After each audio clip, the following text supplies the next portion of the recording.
दोस्तों स्वागत है आप सभी का आपके अपने YouTube चैनल बीए सेंटर में। यहाँ पर हम लोग हिस्ट्री का एक मोस्ट इंपोर्टेंट क्वेश्चन समझेंगे कि जापान में मेजी पुनर्स्थापन के कारण घटनाएं और उसके महत्व का वर्णन कीजिए।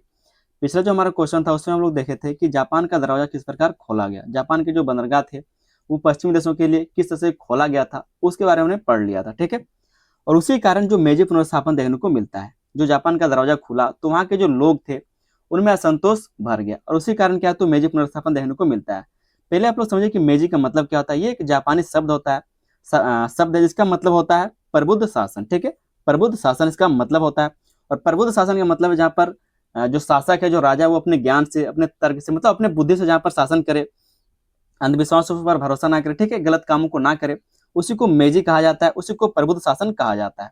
और पुनर्स्थापन का आपको पता है कि राजा का पुनः स्थापना, या फिर कह सकते हैं जो पहले से चल रहा था उसी का फिर से स्थापना को ही पुनर्स्थापन कहा जाता है, पुनर्स्थापना कहा जाता है। ठीक है, तो जापान में क्या है, जापान में 1603 ईस्वी से लेकर के 1868 ईस्वी तक, कितना 1603 ईस्वी से लेकर के 1868 ईस्वी तक क्या है, तो जो आपका टोकुगावा परिवार उसका शासन चल रहा था। टोकुगावा परिवार के जो लोग थे वो क्या है, वहां पर सेनापति थे। मतलब जापान में उस टाइम में क्या है, तो राजा हुआ करता था लेकिन सिर्फ नाम मात्र का राजा होता था। जो पूरा शक्ति वो किसके पास होता था, वहां के सेनापतियों के पास, और सेनापतियों को ही शोगुन कहा जाता है। तो जो 1803 से लेकर के 1868 तक टोकुगावा परिवार के लोग थे वही वहां पर क्या थे, शोगुन थे। उनको क्या क्या कहा जाता था, उनको कहा जाता था टोकुगावा शोगुनेट। ठीक, क्या कहा जाता था, टोकुगावा शोगुनेट। जैसे हमारे पास जो प्रधानमंत्री होते हैं उनका एक कैबिनेट होता है। ठीक है, तो उसी तरह से जो आपका टोकुगावा परिवार के सेनापति हुआ करते थे उनको टोकुगावा शोगुनेट कहा जाता था। ठीक है, इस चीज को आप लोग थोड़ा सा याद रखिएगा। तो उस टाइम में राजा तो होता था लेकिन वास्तविक शक्ति जो है वो होता था सेनापतियों के पास, शोगुनों के पास। तो धीरे धीरे लोगों में असंतोष बढ़ता गया क्योंकि जापानियों ने, जो जापान के सेनापति थे या फिर जो उस टाइम में जो जापान के शासक थे, उनके द्वारा क्या है तो वहां पर विदेशियों के लिए, पश्चिमी देशों से जो आए लोग थे उनके लिए दरवाजा खोल दिया गया, मतलब उनके लिए बंदरगाहों को खोल दिया गया, अपने देश में व्यापार करने के लिए इजाजत दे दिया गया। और इसी कारण वहां पर जो रहने वाले लोग थे उनमें असंतोष भर गया और उन्होंने चाहा कि जब हमारे देश में राजा है तो हमारे लिए फैसला सेनापति क्यों ले, जब राजा है तो राजा को शासन करना चाहिए। इसी चीज को मानते हुए लोगों ने क्या किया, जो 19वीं शताब्दी का टाइम चल रहा था, उस टाइम में जो टोकुगावा परिवार था उसको गिरा दिया गया और मेजी पुनर्स्थापन हुआ। और मेजी पुनर्स्थापन के टाइम में जो शासक था वो कौन था, आपका मुत्सुहितो आपका शासक था, मुत्सुहितो। और मेजी का मतलब क्या होता है, मेजी का मतलब होता है प्रबुद्ध शासक, और पुनर्स्थापन का मतलब होता है फिर से स्थापना करना। तो तर्क बुद्धि के आधार पर फिर से शासन को स्थापना करना ही मेजी पुनर्स्थापन कहलाता है। तो इसका कारण क्या था मेजी पुनर्स्थापन का, इसकी क्या घटनाएं थी, इसके क्या महत्व थे, इसके बारे में आपको बताना है। समझते हैं इस क्वेश्चन के आंसर को। चैनल पर समय तो आप लोग चैनल को सब्सक्राइब जरूर कर लीजिएगा। वीडियो पसंद आता है तो वीडियो को लाइक करके अपने दोस्तों में इसको शेयर भी कर दीजिएगा। ठीक है, छोटा सा काम आपको करना है, वीडियो को शेयर करना है। आप लोग के लिए प्लेलिस्ट बना दिए हिस्ट्री मेजर 16 का, तो आप लोग जाकर के डिस्क्रिप्शन में चेक कर सकते हैं, लिंक आपको वहां पर मिल जाएगा। शुरू करते हैं हम लोग इसके परिचय को समझते हैं। कहा जा रहा है कि 19वीं शताब्दी में जापान के इतिहास में एक ऐसी घटना घटी जिसने पूरे देश की राजनीतिक, सामाजिक, आर्थिक और सांस्कृतिक व्यवस्था को बदल दिया। एक ऐसी घटना घटी मतलब जो मेजी पुनर्स्थापन हुआ, इसने क्या किया, जापान के पूरे इतिहास में एक ऐसी घटना घटी जिसने क्या किया, पूरी राजनीति को बदल दिया, समाज को बदल दिया, आर्थिक चीजों को बदल दिया और सांस्कृतिक व्यवस्था को ही बदल के रख दिया। इसी घटना को मेजी पुनर्स्थापन कहा जाता है और ये जो घटना है इसी को मेजी पुनर्स्थापन कहा जाता है। आगे दोस्तों इसमें कहा जा रहा है कि 1868 ईस्वी में सम्राट मुत्सुहितो के शासनकाल में परिवर्तन शुरू हुआ। 1868 ईस्वी में जब सम्राट मुत्सुहितो आए तब क्या हुआ, यहाँ पर मेजी पुनर्स्थापन देखने को मिला। ठीक है, इसी के शासनकाल में यह परिवर्तन शुरू हुआ। मेजी का अर्थ है प्रबुद्ध शासन और पुनर्स्थापन का अर्थ है सम्राट की शक्ति की पुनः स्थापना।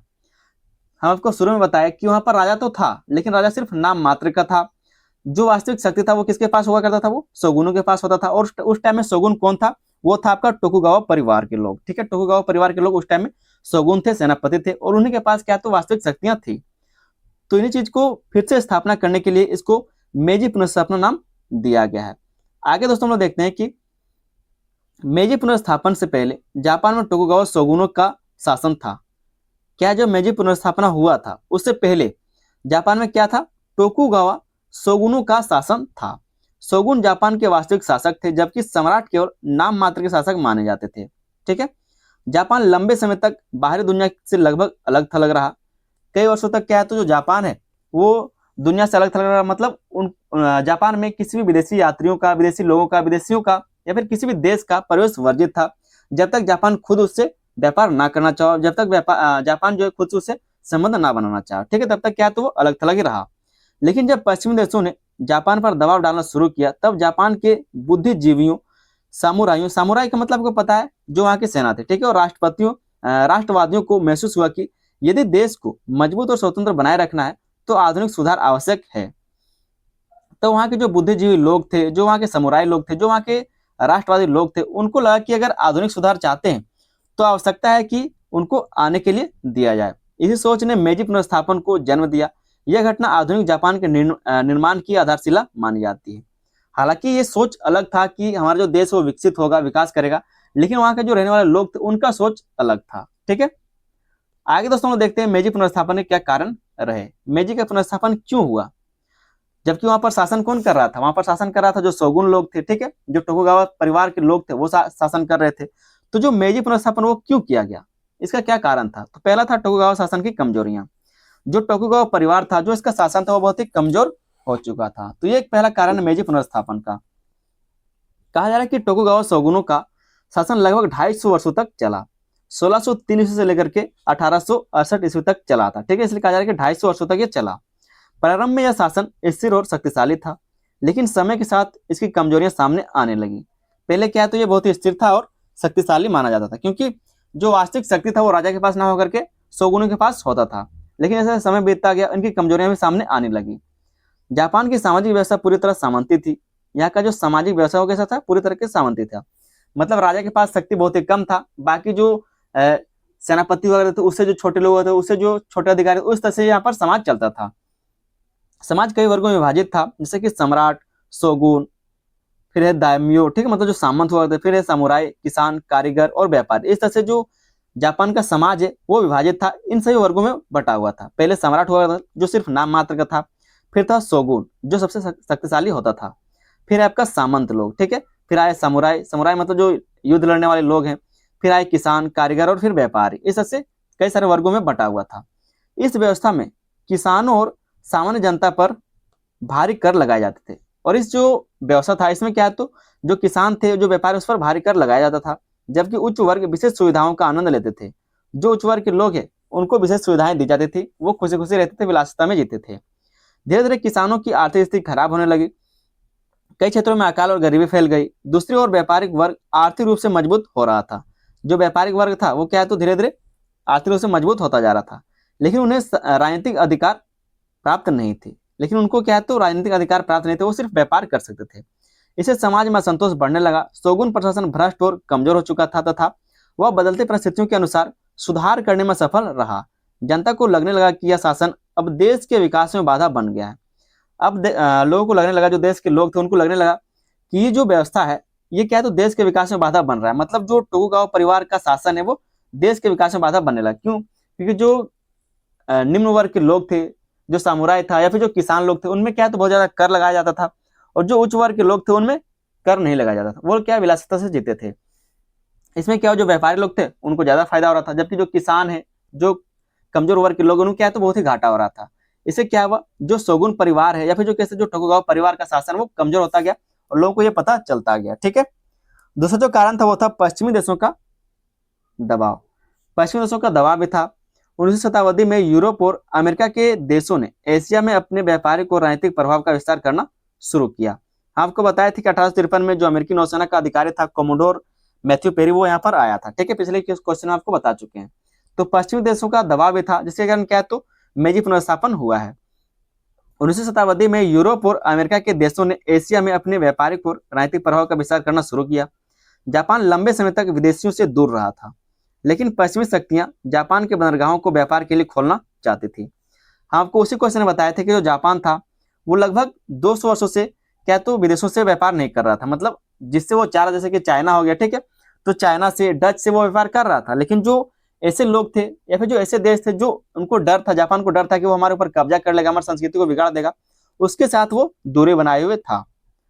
आगे इसमें कहा जा रहा है कि 1853 ईस्वी में अमेरिकी नौसेना अधिकारी कमोडोर मैथ्यू पेरी युद्ध पोतों के साथ जापान पहुंचा। ये बात भी हम आपको पिछले क्वेश्चन में बता चुके थे। उसने जापान को धमकी देकर अपने बंदरगाह खोलने के लिए मजबूर किया। परिणाम स्वरूप 1854 ईस्वी में जापान और अमेरिका के बीच कानागावा संधि हुई। अब ये कानागावा संधि क्या है, इस चीज को भी हम उसी क्वेश्चन में बता चुके हैं।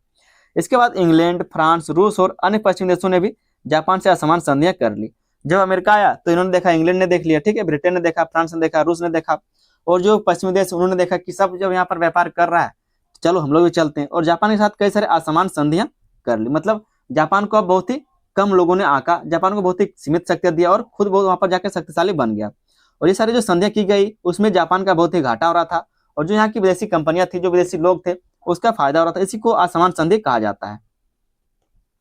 आगे कहा जा रहा है कि इन संधियों के कारण जापान की आर्थिक और राजनीतिक स्वतंत्रता पर खतरा उत्पन्न हो गया। जापानी जनता को लगा कि शोगुन विदेशी शक्तियों के सामने कमजोर साबित हो रहा है। इससे शोगुन शासन के प्रति लोगों का विश्वास कम होने लगा और सम्राट के नेतृत्व में एक मजबूत राष्ट्र बनाने की मांग तेज हो गई। अब लोगों को लगने लगा जो शोगुन प्रथा है या फिर जो शोगुन का शासन करने का तरीका वो कमजोर होता जा रहा है। क्योंकि आपको पता है कि हम आपको पहले बताए थे कि वहां पर राजा तो था, लेकिन राजा शासन नहीं करता था, वहां पर शोगुन शासन करता था, जो सेनापति वो शासन करता था। तो अब लोगों को लगने लगा कि जो सेनापति वो कमजोर होता जा रहा है, उसका जो शासन करने का तरीका वो खत्म होता जा रहा है। अब हम लोग को चाहिए क्या, तो जो राजा है वही शासन करे, ठीक है। इसलिए कहा जा रहा है कि इससे शोगुन शासन के प्रति लोगों का विश्वास कम होने लगा और सम्राट के नेतृत्व में एक मजबूत राष्ट्र बनाने की मांग तेज होगी। अब लोगों का मांग था कि सम्राट ही शासन करे और वही हमारे देश को आगे ले चले। तीसरा जो कारण था मेजी पुनर्स्थापन का वो है राष्ट्रवाद की भावना का विकास। लोगों में राष्ट्रवाद की भावना बढ़ने लगी, ठीक है। पश्चिमी देशों के बढ़ते प्रभाव ने जापानी लोगों में राष्ट्रवाद की भावना को जन्म दिया। लोगों को महसूस हुआ कि यदि जापान आधुनिक और शक्तिशाली नहीं बना तो वह भी चीन की तरह विदेशी शक्तियों का शिकार हो जाएगा। विदेशी शक्तियों के क्या तो शिकार हो जाएगा। चीन को क्या है, लोग सिर्फ व्यापार करने के लिए यूज कर रहे थे उस टाइम में। चीन बहुत ही गरीब देश हुआ करता था उस टाइम में, ठीक है।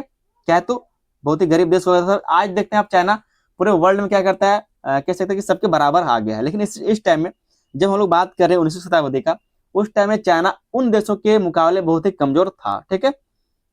तो जापान को ऐसा महसूस होने लगा कि अगर हम शक्तिशाली नहीं बने, आधुनिक नहीं बने, तो जो हाल चाइना का आज है वही हाल हमारा भी हो जाएगा।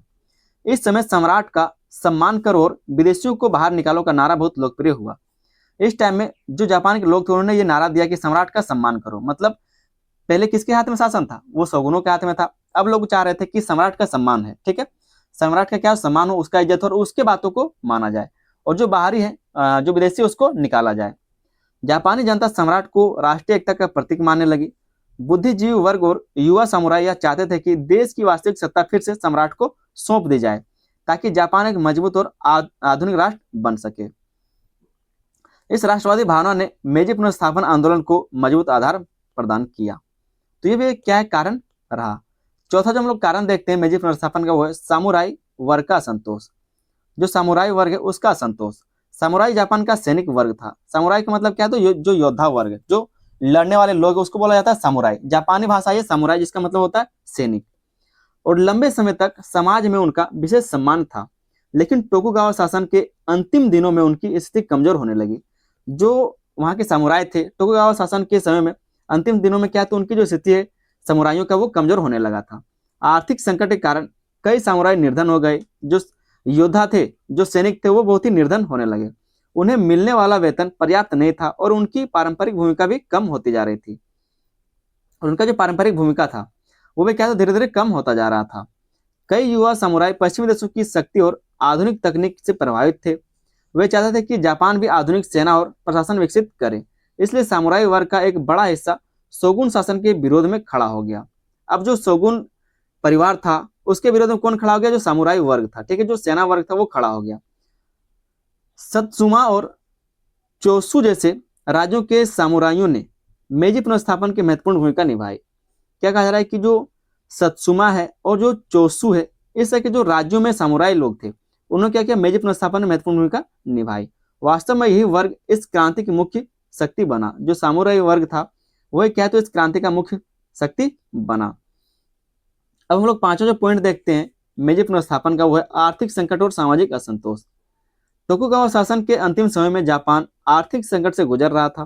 किसानों पर भारी कर लगाए जाते थे, जिससे उनका जीवन कठिन हो गया था। कई बार अकाल और प्राकृतिक आपदाओं ने स्थिति को और खराब कर दिया। दूसरी ओर व्यापारिक वर्ग धनवान बनता जा रहा था, जिससे सामाजिक असमानता बढ़ रही थी। मुद्रास्फीति और बेरोजगारी के कारण आम जनता परेशान थी। सरकार इन समस्याओं का समाधान करने में असफल रही। जनता को लगने लगा कि पुराने शासन में सुधार संभव नहीं है। यही कारण था कि समाज के विभिन्न वर्गों ने परिवर्तन की मांग शुरू की। अब जो वहाँ के किसान थे वो कमजोर होते जा रहे थे, जो व्यापारी था वो मजबूत होता जा रहा था।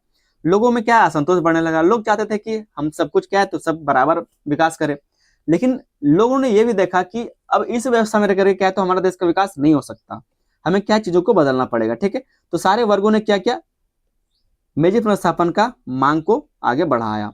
आगे दोस्तों हम लोग देख लेते हैं मेजी पुनर्स्थापन की प्रमुख घटनाएं कि मेजी पुनर्स्थापन किस तरह से हुआ, कैसी कैसी घटनाएं यहाँ पर हुई थी। पहला जो घटना हुआ शोगुन विरोधी आंदोलन का आरंभ। सबसे पहले जो शोगुन विरोधी उसका आंदोलन का प्रारंभ हुआ, शुरुआत हुआ। सत्सुमा और चोसु नामक शक्तिशाली सामंती राज्यों ने सबसे पहले शोगुन शासन के विरुद्ध आवाज उठाई। इन राज्यों के नेताओं ने सम्राट के समर्थन में सेना तैयार की और जनता को अपने साथ जोड़ा। अब यहाँ के जो लोग थे, जो सत्सुमा या फिर जो चोसु है, ठीक है, यहाँ के जो सामंती राजा थे उन्होंने क्या किया, जो मुख्य राजा था जापान का उसके लिए आवाज उठाया कि हमारा जो राजा है वही सर्वशक्ति होना चाहिए, सबसे ज्यादा शक्तिशाली वही होना चाहिए, ना कि कोई शोगुन होना चाहिए। ठीक है, तो इसके लिए क्या उन्होंने आवाज उठाया। इन राज्यों ने नेताओं ने जो थे वो सम्राट के समर्थन में सेना को तैयार किया और जनता को अपने साथ जोड़ लिया। धीरे धीरे यह आंदोलन पूरे जापान में फैल गया और यही जो आंदोलन धीरे धीरे पूरे जापान में फैल गया। इन नेताओं का उद्देश्य केवल शोगुन को हटाना नहीं था, बल्कि जापान को आधुनिक और शक्तिशाली राष्ट्र बनाना भी था। इसलिए उन्होंने पश्चिमी देशों को तकनीक और सैन्य व्यवस्था का अध्ययन शुरू किया। पश्चिमी देशों की तकनीक का और सैन्य व्यवस्था का अध्ययन शुरू किया। अब यहाँ के जो लोग थे, जो बुद्धिजीवी लोग थे, जो चाहते थे कि शोगुन को हटाया जाए, शोगुन को हटाने के बाद जो राजा उसको शासन में लाया जाए, जो राजा उसको शक्तिशाली बनाया जा सके। ठीक है, ताकि जो हमारा देश है, जो जापान है, उसमें तकनीक आ सके और सैन्य व्यवस्था को बढ़िया से किया जा सके। हालांकि आप देखेंगे कि जो मेजी पुनर्स्थापन उसके बाद धीरे धीरे जैसे एक टाइम बीतता जाएगा, आपको मुत्सुहितो के बाद जो भी आप देख रहे हैं मेजी पुनर्स्थापन, इसके बाद आपका आएगा ताइसो, जिसको बोलते हैं योशिहितो। योशिहितो के बाद आप देखेंगे हिरोहितो आएगा। तो जो हिरोहितो आएगा वो बहुत ही क्रूर शासक है। वहां पर जो सेना है बहुत ही मजबूत हो जाएगा, जो सेनापति बहुत मजबूत हो जाएगा। ठीक है, जो शोगुन है बहुत ही मजबूत हो जाएगा, जो हिरोहितो है वो क्या है बहुत ही मजबूत हो जाएगा। और वहां पर सेना क्या है बहुत ऐसे ऐसे काम करेगी, जिसके कारण वहां पर विश्व युद्ध देखने को आपको मिल जाएगा। दूसरा जो हम लोग देखेंगे दोस्तों पॉइंट वो है टोकुगावा शासन का अंत। टोकुगावा शासन का क्या हुआ, अंत हो गया। ये सब क्या हम लोग घटनाएं देख रहे हैं। 1867 ईस्वी में अंतिम शोगुन टोकुगावा योशिनोबु ने बढ़ते दबाव के कारण सत्ता छोड़ने का निर्णय लिया। इसके बाद 1868 ईस्वी में सम्राट मुत्सुहितो को वास्तविक सत्ता सौंप दी गई। इसी घटना को मेजी पुनर्स्थापन कहा जाता है और ये जो घटना है इसी को मेजी पुनर्स्थापन कहा जाता है। हम आपको बताया कि जो आपका टोकुगावा शासन है ये पूरे परिवार के द्वारा मिलकर किया गया। ठीक है, लगभग 250 वर्षों तक, 250 मतलब समझ 250 ईस्वी तक क्या है तो इन्होंने क्या किया, 250 वर्षों तक इसने क्या शासन किया था एक ही परिवार के लोगों ने। तो इसके जो अंतिम शासक थे टोकुगावा परिवार का वो था योशिनोबु। ठीक है, इन्होंने क्या किया, इस्तीफा दे दिया। ठीक है, अपना जो सत्ता उसको छोड़ने का निर्णय लिया। इसके बाद ही 1868 ईस्वी में सम्राट मुत्सुहितो को वास्तविक सत्ता सौंप दी गई और ये जो पूरा घटना हो इसी को मेजी पुनर्स्थापन कहा जाता है। यह जापान के इतिहास में एक नई युग की शुरुआत थी। अब सम्राट केवल धार्मिक या फिर सांस्कृतिक प्रतीक नहीं रहे, बल्कि देश के वास्तविक शासक बन गए हैं। तीसरा जो यहाँ पर हम लोग इसका घटना देखते हैं वो है बोसिन युद्ध। क्या है, बोसिन युद्ध। शोगुन समर्थकों और सम्राट समर्थकों के बीच संघर्ष हुआ, जिसे बोसिन युद्ध कहा जाता है। जो शोगुन समर्थक मतलब जो चाहते थे कि सेनापति ही हमारा शासक रहे और एक तरफ चाहता था कि सम्राट हमारा शासक बने, तो दोनों जो समर्थक थे उसके बीच में संघर्ष हुआ और इसी को बोसिन युद्ध कहा जाता है। यह युद्ध 1868 से 1869 ईस्वी तक चला। अंततः सम्राट समर्थकों की विजय हुई और शोगुन शासन पूरी तरह से समाप्त हो गया। जो सम्राट समर्थक थे मतलब जो ऐसे लोग चाहते थे कि सम्राट हमारा देश का राजा रहे, उसका विजय हुआ। ठीक है, इन समर्थकों का विजय हुआ और शोगुन शासन पूरी तरह से समाप्त हो गया। अब क्या सेनापति का जो कह सकते हैं जो वर्चस्व था वो खत्म हो गया। इस युद्ध की विजय ने मेजी सरकार को पूरे जापान पर नियंत्रण स्थापित करने का अवसर दिया। इसके बाद देश में व्यापक सुधार की शुरुआत हुई। जब एक ही सरकार हो गया, ठीक है, सामंती व्यवस्था खत्म हो गया, अब पूरा देश को सिर्फ एक राजा देखने लगा, तो वहां पर सुधार होना भी शुरू हो गया। चौथा जहां पर हम लोग देखते हैं घटना वो है राजधानी का परिवर्तन। अब राजधानी को बदल दिया। जब मेजी पुनर्स्थापन हुआ, जब मुत्सुहितो यहाँ का राजा बना, तो क्योटो को बदल करके उसका जो राजधानी वो टोक्यो को बना दिया गया। वही कहा जा रहा है कि मेजी पुनर्स्थापन के बाद सम्राट ने राजधानी को क्योटो से एदो हस्तांतरित किया। कहां पर कर दिया था, एदो कर दिया था। ठीक है, और एदो का नाम बदलकर टोक्यो रखा गया। तो जो राजधानी पहले था वो था क्योटो, अब क्योटो को बदल करके टोक्यो राजधानी बना दिया गया। किसके द्वारा? जब मेजी पुनर्स्थापन हुआ तो जो मुत्सुहितो वहां का राजा बना तो उसने क्योटो को राजधानी से हटा करके टोक्यो बना दिया। ठीक है, किसको बना दिया? टोक्यो। टोक्यो पहले नाम नहीं था, इसका नाम था पहले एदो, और एदो को ही दूसरा नाम टोक्यो रखा गया है। टोक्यो का अर्थ है पूर्वी राजधानी। टोक्यो का अर्थ क्या है? तो पूर्वी राजधानी। टोक्यो बाद में जापान का राजनीतिक, आर्थिक और औद्योगिक केंद्र बन गया। राजनीतिक परिवर्तन केवल प्रशासनिक कदम नहीं था बल्कि आधुनिक जापान के निर्माण का प्रतीक भी था। अब ये जो मुत्सुहितो है, जब इसका शासन शुरू हुआ तो जापान बहुत ही तेजी से वृद्धि करता है, बहुत ही तेजी से आगे बढ़ता है।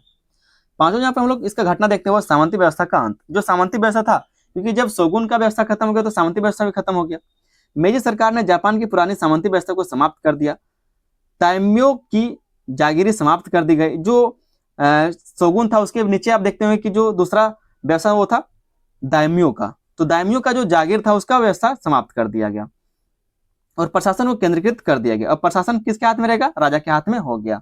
सामुराई वर्ग के विशेष अधिकार भी समाप्त कर दिए गए। जो विशेष अधिकार था सामुराई, जो योद्धा वर्ग था उसको भी विशेष अधिकार दिए गए थे, तो वो भी समाप्त कर दिया गया।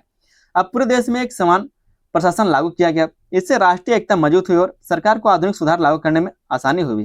पहले क्या तो कुछ को कर देना रहता था, कुछ को विलासिता में जीना है सिर्फ बिना कर के ही, तो अब क्या सबको समान कर दिया गया, सबको जो कानून सबके लिए वो बराबर कर दिया गया। छठा जो हम लोग घटना देखते हैं वो है आधुनिक सुधारों की शुरुआत। अब क्या हुआ? आधुनिक शुरुआतों का शुरुआत होने लगा। मेजी शासन ने पश्चिमी देशों की तर्ज और अनेक सुधार किए। क्या क्या? बहुत सारे तर्ज और अनेक सुधार किए। राजनीतिक क्षेत्र में संविधान बनाया गया और संसद की स्थापना की गई। इसी टाइम में जो जापान है वहां पर संविधान बनाया गया। कई सारे देशों में क्या भ्रमण किया गया, अपने लोगों को जापान के द्वारा भेजा गया कि विदेशों में जाइए और संविधानों का अध्ययन करिए। और फिर क्या, जापान ने भी अपना संविधान बनाया, अपना संसद बनाया। प्रशासन को आधुनिक रूप दिया, और प्रशासन को क्या है तो आधुनिक रूप दिया। सैन्य क्षेत्र में आधुनिक सेना और नौसेना का गठन किया गया। सेना को भी बढ़ावा दिया गया। ठीक है, सभी नागरिकों के लिए अनिवार्य सैनिक सेवा लागू की गई। इससे जापान की जो सैन्य शक्ति वो तेजी से बढ़ गई। शिक्षा के क्षेत्र में आधुनिक विद्यालय और विश्वविद्यालय खोले गए। विज्ञान, तकनीक और आधुनिक ज्ञान पर विशेष बल दिया गया। विदेशी विशेषज्ञों को जापान बुलाया गया तथा जापानी छात्रों को विदेश भेजा गया। अब क्या, जब से मुत्सुहितो आया तब से क्या है तो जापान में परिवर्तन देखने को मिलता रहा है। आर्थिक क्षेत्र में उद्योग की स्थापना की गई। रेलवे, डाक, बैंक और संचार व्यवस्था विकसित की गई। सरकार ने औद्योगिकरण को बढ़ावा दिया जिससे जापान की अर्थव्यवस्था तेजी से मजबूत हुई। तो जैसे ही मेजी पुनर्स्थापन हुआ जापान का विकास भी शुरू हो गया था। आगे दोस्तों हम देख लेते हैं मेजी पुनर्स्थापन का क्या महत्व रहा है। मेजी पुनर्स्थापन का क्या महत्व है? पहला जो महत्व है जापान का आधुनिकीकरण। जापान में क्या आधुनिकीकरण हुआ? मेजी पुनर्स्थापन के कारण जापान कुछ ही दशकों में एक आधुनिक राष्ट्र बन गया। क्या? एक आधुनिक राष्ट्र बन गया। जहां पहले जापान सामंती और पिछड़ा देश माना जाता था, वहीं अब वह विज्ञान, उद्योग और तकनीक के क्षेत्र में तेजी से आगे बढ़ने लगा। समझ में आया किस तरह से जापान सिर्फ कुछ ही दशकों में बहुत ही आगे बढ़ गया। दूसरा जो पॉइंट था वो था सामंतवाद का अंत। जो सामंत व्यवस्था था उसका अंत हो चुका था। ठीक है, इस पुनर्स्थापन ने जापान की सदियों पुरानी सामंती व्यवस्था को क्या क्या समाप्त कर दिया। अब सत्ता केंद्रीकृत सरकार के हाथों में आ गई। इससे राष्ट्रीय एकता और प्रशासनिक सुधार बढ़ी। इससे क्या हो, जो राष्ट्रीय एकता है और जो प्रशासनिक सुधार वो मजबूत हो सका। अगला जो यहाँ पर हम लोग महत्व देखेंगे वो है औद्योगिक विकास। औद्योगिक विकास भी देखने को मिला। मेजी काल में उद्योगों का तेजी से विकास हुआ। कारखाने स्थापित हुए, रेलवे का विस्तार हुआ और व्यापार बढ़ा। जापान की अर्थव्यवस्था मजबूत होती गई। यही औद्योगिक विकास आगे चलकर जापान को विश्व शक्ति बनाने का आधार बना। आगे आप देखेंगे जो मुत्सुहितो है, मुत्सुहितो के बाद आपको योशिहितो देखने को मिलेगा और योशिहितो के बाद आप देखेंगे हिरोहितो को, जहां पर आपको पता चलेगा कि जापान कितना शक्तिशाली हो गया था। चौथा यहाँ पर हम लोग महत्व देखते हैं सैन्य शक्ति का विकास हुआ। आधुनिक सेना और नौसेना का निर्माण से जापान एक शक्तिशाली सैन्य राष्ट्र बन गया। बाद में जापान ने चीन और रूस से बड़े देशों पर युद्ध में क्या तो इसको हराया था, शक्ति का प्रदर्शन किया था। इससे विश्व में जापान की प्रतिष्ठा बढ़ी। इतना शक्तिशाली ये देश हो जाता है जो जापान है। जापान बहुत ही नरम देश था, लेकिन ये इतना मजबूत हो जाता है, सोच सकते हैं कि रूस को हरा देता है जो एक टाइम में बहुत बड़ा देश हुआ करता था, शक्तिशाली देश हुआ करता था, और चाइना को भी हरा देता है ये। पांचों जो इसका महत्व है एशिया के देशों के लिए प्रेरणा। एशिया का एकमात्र ऐसा ये देश था जो बहुत ही विकसित हो गया था, जो पश्चिमी देशों को टक्कर दे सकता था। मेजी पुनर्स्थापन ने एशिया के अन्य देशों को भी प्रेरित किया। जापान ने यह साबित किया कि आधुनिक शिक्षा, उद्देश्य और राष्ट्रीय एकता के माध्यम से पश्चिमी शक्तियों को मुकाबला किया जा सकता है। भारत सहित कई देशों के राष्ट्रवाद वादियों ने जापान की प्रगति से प्रेरणा प्राप्त की है। आखिर जो पॉइंट हम देखते हैं, जो आखिर इसका महत्व वो है राष्ट्रीय एकता और राष्ट्रवाद का विकास। मेजी पुनर्स्थापन के बाद जापान में राष्ट्रीय एकता मजबूत हुई, लोगों में सम्राट और राष्ट्र के प्रति निष्ठा बढ़ी। राष्ट्रवाद की यह भावना जापान की प्रगति में महत्वपूर्ण सिद्ध हुई।